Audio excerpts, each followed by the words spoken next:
जिला निजामाबाद के government hospital से 3 साला बच्चे का अगवा। मोहतरम नाज़रीन आदाब, जी टुडे न्यूज़ में आप सभी का खैर मकदम है। जिला निजामाबाद शहर में वाक़ सरकारी हॉस्पिटल से एक 3 साला लड़के को 2 नामालूम अफराद ने उस वक्त अगवा कर लिया जब बच्चा हॉस्पिटल के कॉरिडोर में फर्श पर अपने बाप के बाजू में सो रहा था। इस वाक़े का वीडियो सोशल मीडिया पर वायरल हो रहा है, जिसमें वाज़ेह तौर पर देखा जा सकता है कि एक शख्स बच्चे को अपने कंधे पर लेकर हॉस्पिटल से बाहर निकल रहा है और इसके सामने एक और शख्स भी मौजूद है। हॉस्पिटल में मौजूद सीसीटीवी कैमरे में बच्चे के अगवा की वीडियो कैद हो गई।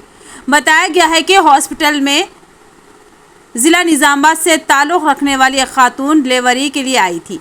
उसका शौहर अपने 3 साला बच्चे को लेकर हॉस्पिटल में सो गया था, लेकिन नामालूम अफराद ने बच्चे का अगवा कर लिया।